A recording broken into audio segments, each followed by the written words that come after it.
অবশেষে আপনাদের দাবি মতো তিনটে ফোন বেছে নিয়েছি 25 থেকে 30,000 টাকার প্রাইস রেঞ্জে। খুব কঠিন কাজ ছিল, এত ফোন, এত ভালো ভালো ফোন, কোনোটাতে ব্যাটারি সেরা তো কোনোটাতে প্রসেসর ভালো, কেউ ক্যামেরার জন্য এগিয়ে থাকে তো কেউ ডিসপ্লের জন্য, কিন্তু যেহেতু আপনাদের জন্য বাঁচতে হবে তাই খুঁটিয়ে খুঁটিয়ে দেখে দেখে আমরা সেরা তিনটে ফোন বেছেছি। এর মধ্যে 1 নম্বরে যে ফোনটার কথা বলবো সেই ফোনটার এই প্রাইস রেঞ্জে থাকারই কথা না, অথচ ওই ভিডি মানে এলাম দেখলাম জয় করলামের মতো সেই ফোনটা এই প্রাইস রেঞ্জে এসে পড়লো এবং এসে সব ফোনকে পেরিয়ে 1 নম্বর হয়ে গেল। 1 নম্বরে কোন ফোনটা আছে বলবো, তবে তার আগে লাইক টাইক করে দিন, একটু সাবস্ক্রাইব করে রাখুন, আর চলুন আমরা ভিডিও শুরু করে দিই। 1 নম্বর ফোন হিসাবে আমরা এমন একটা ফোনকে বেছে নিয়েছি যে ফোনটা ক্যামেরাতেও সেরা, প্রসেসরের পারফরমেন্সও দুর্ধর্ষ, ডিসপ্লেও অসাধারণ, আর সাথে রয়েছে বেশ একটা বড় সড়ো ব্যাটারি। কি ফোন এখনো বুঝতে পারেননি? মোটোরোলার তরফ থেকে মোটো এইচ 60 প্রো। এমনিতে ফোনটা তো দেখতে সুন্দরী, প্যান্টন কালার আছে, তার উপর এই ফোনে 50 মেগাপিক্সেল ক্যামেরার ছড়াছড়ি। এটা এই সেগমেন্টের একমাত্র ফোন যেখানে সনি লাইটিয়া 700C সেন্সর রয়েছে, 50 মেগাপিক্সেলের কোয়াড পিক্সেল ক্যামেরা, তার সাথে সাথে ওআইএস তো আছে।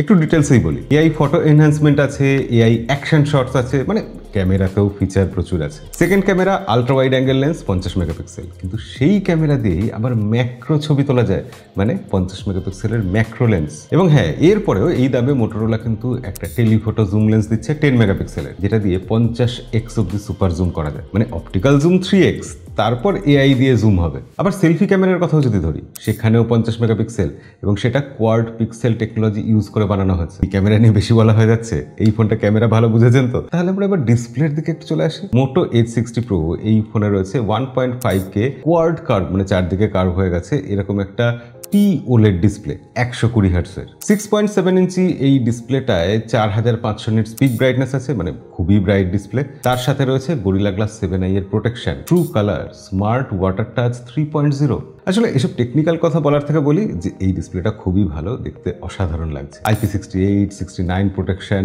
এগুলো তো আছেই, তাছাড়া ভেগান লেদার আছে ব্যাক সাইডে, তাছাড়া ডিউরেবিলিটির জন্য মিলিটারি স্ট্যান্ডার্ড 810H সার্টিফিকেটও রয়েছে। কি ভাবছেন শুধু ক্যামেরার ডিজাইনের কথা বলছি?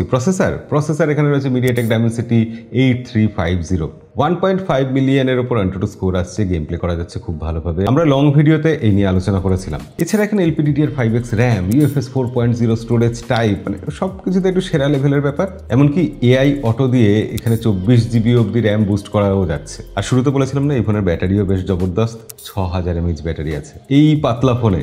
তার সাথে সাথে রয়েছে 90 ওয়াটের টার্বো পাওয়ার চার্জিং, একটু প্রিমিয়াম ফিল দেওয়ার জন্য 15 ওয়াটের ওয়্যারলেস চার্জিংও দেওয়া হয়েছে এখানে। এছাড়া এসব যে টুকটাক ফিচার হয়, ডুয়েল স্টুডিও স্পিকার, ডলবি অ্যাটমসের support, hi res audio, spatial sound, বা সফটওয়্যারের ক্ষেত্রে ওই স্মার্ট কানেক্ট ফিচারটা, যেটা সবকিছুর সাথে কানেক্ট করা যায় সহজে, যেটা সাহায্যে ফোনের অ্যাপ্লিকেশন পিসিতে অন্যান্য জায়গায় সোয়াইপ করা যায়। এছাড়া ফ্যামিলি স্পেস, মোটো আনপ্লাগড, মোটো সিকিওর, মানে কত বলবো, ফিচারের শেষ নেই। অ্যান্ড্রয়েড 15-এর উপর মোটোর হ্যালো ইউআই, সেটাও বেশ পরিষ্কার। এবং মোটোরোলা বলেছে এখানে 3 বছরের নাকি অ্যান্ড্রয়েডের আপডেট দেবে, 4 বছরের সিকিউরিটি আপডেট দেবে। সেক্ষেত্রে অভাব অভিযোগ করার কি জায়গা আছে?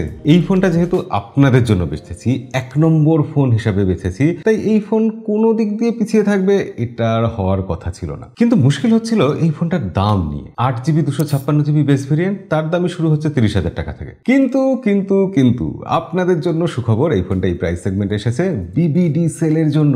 বিগ বিলিয়ন ডে সেলে এই ফোনটা মাত্র 26,999 টাকায় পাওয়া যাবে। কিন্তু মোটোরোলার ফোনে একটু বাড়তি কিছু সবসময় থাকে, এই ফোনের বেলাও তাই। 8GB 256GB ভেরিয়েন্ট, সেখানে কার্ড ডিসকাউন্ট দিয়ে অথবা এক্সচেঞ্জ বোনাস দিয়ে পাওয়া যাবে 24,999 টাকায়। 12GB 256GB পাওয়া যাবে 28,999-তে, আর 16/512 সেটা 32,999। এবার আপনারাই বলুন যে 25 থেকে 30,000 টাকার প্রাইস সেগমেন্টে এই ফোনটা ছাড়া আর কোনো ফোন রাখা যেত? বেস্ট ফোন হিসাবে এটাকেই বাঁচতে হতো না? 25 থেকে 30,000 টাকার প্রাইস রেঞ্জে দ্বিতীয় ফোন, হ্যাঁ এই ফোনটা নিয়ে আলোচনা হয়েছিল, Oppo K13 টার্বো। এই ফোন নিয়ে আলোচনা হয়েছিল তার কারণ এই ফোনের সেকেন্ড ক্যামেরার মতো যে জিনিসটা দেখা যাচ্ছে সেটা আসলে একটা কুলিং ফ্যান। এছাড়াও আরেকটা জিনিস আমি নোটিস করলাম যে এই ফোনে যেহেতু একটা ফ্যান দেওয়া হয়েছে, আইপি রেটিং এর ক্ষেত্রে একটু গোলমাল আছে। মানে এই ফোনে IPX6, X8, X9 রেটিং আছে। ওই X মানে এটা ডাস্ট রেজিস্ট্যান্ট নয়, এটা ওয়াটার রেজিস্ট্যান্ট। তো সেক্ষেত্রে একটু তো সাবধানে থাকতে হবে। কুলিং ফ্যানের চারিদিকে একটা লাইট রয়েছে, তবে এই লাইটটা নোটিফিকেশন লাইটের কাজ করে না।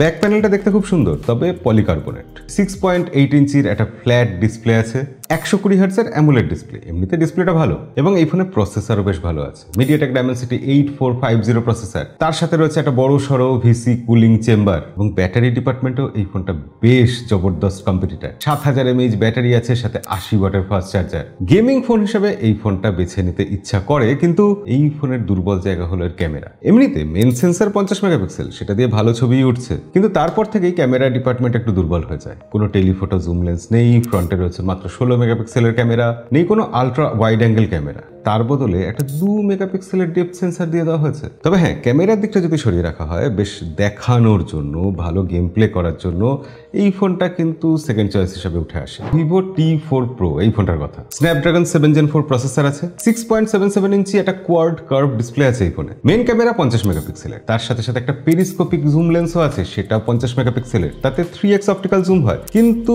থার্ড ক্যামেরাটা মাত্র 2 মেগাপিক্সেল। তবে হ্যাঁ, 32 মেগাপিক্সেলের সেলফি ক্যামেরা আছে, 6500 mAh এর বড় ব্যাটারি আছে এই ফোনে, সাথে 90 ওয়াটের ফাস্ট চার্জিং। এছাড়া in display fingerprint sensor, IP69 rating এসব তো আছেই। তবে ভিভো T4 Pro এই ফোনটা দেখতে এত সুন্দর হলেও এর ব্যাক প্যানেলটা কিন্তু পলিকার্বনেট। ভিভো বলছে এই ফোনে নাকি 4 বছরের অ্যান্ড্রয়েডের আপডেট আর 6 বছরের সিকিউরিটি আপডেট দেবে। তবে হ্যাঁ, এই ফোনের ফ্রন্টটা চয়েস একটু পিছিয়ে থাকে, তাছাড়া 2 মেগাপিক্সেলের একটা থার্ড ক্যামেরা। এছাড়া স্ন্যাপড্রাগনের প্রসেসর হলেও এই প্রসেসরটা ঠিক গেমিং এর জন্য ভালো প্রসেসর নয়। তবু সব মিলিয়ে ওভারঅল এই ফোনটা ভালো ফোন হিসেবেই 3 নম্বর পজিশনে আসছে। তাই আমার মতে এরকম সুযোগ হাতছাড়া করবেন না। বিবিডি সেলে যদি ফোন নিতে হয় আর বাজেট যদি এরকম কাছাকাছি থাকে, তাহলে মোটো এজ 60 প্রো ফোনটা অবশ্যই বেছে নেবেন। আমরা টেকসাই গাই চ্যানেল থেকে এই ফোনটা রেকমেন্ড করছি। তাহলে আর কি দেরি করে লাভ নেই, সরাসরি চলে যান বিবিডি সেলে। আমি লিঙ্ক ডেসক্রিপশনে বা অন্য কোথাও দিয়ে রাখার চেষ্টা করব।